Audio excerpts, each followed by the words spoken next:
Hi, in today's video, we'll be looking at the internal parts of the Hisense 55-inch screen TV. Inside the TV, we'll be looking at the LED cover sheet, the LED reflectance sheet, the motherboard, and the 40 LEDs that are arranged in rows of 10 that power the TV. I've already disassembled TV so that we can take a look and test the 40 LEDs.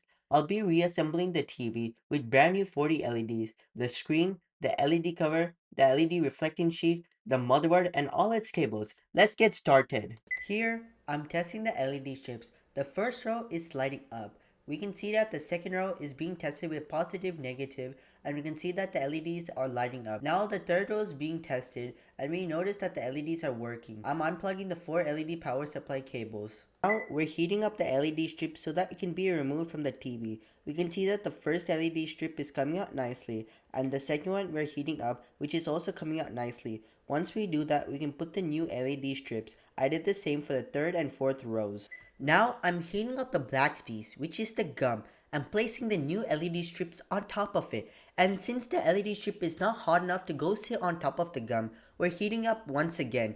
And since that did not work, we're putting black electrical tape on each corners, then in the middle. As you can see, now that the ends are done, we're placing in the middle. We can see that the middle electrical tape is placed, and we're going to place it everywhere else on that LED strip.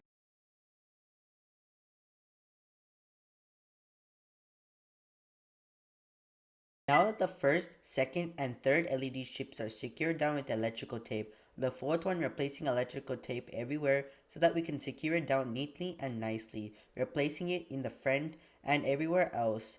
Now that all 4 LED strips are neatly secured to the TV, we just need to insert the power supply cable. Now I'm inserting the power supply cable into each of the 4 LED strips. Now that we have replaced all the LEDs, we're going to screw down the motherboard into the back of the TV.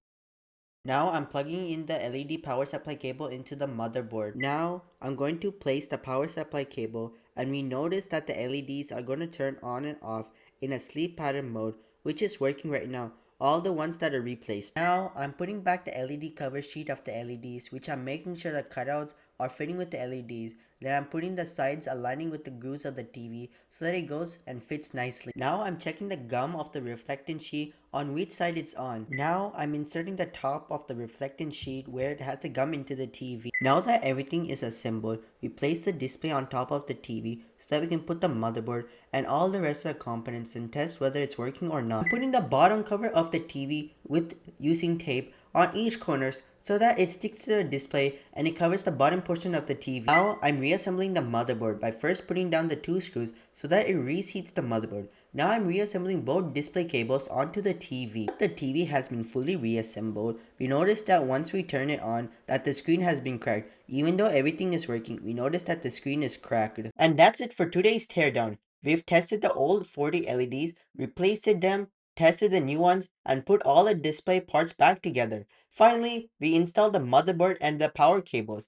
But as you can see, the display is still cracked and not working. If you found this video helpful, hit the like button and subscribe for more repairs and teardown videos. And drop a comment if you've dealt with cracked TV displays like this one. I'd love to hear your thoughts. Thanks for watching, and I'll see you in the next one.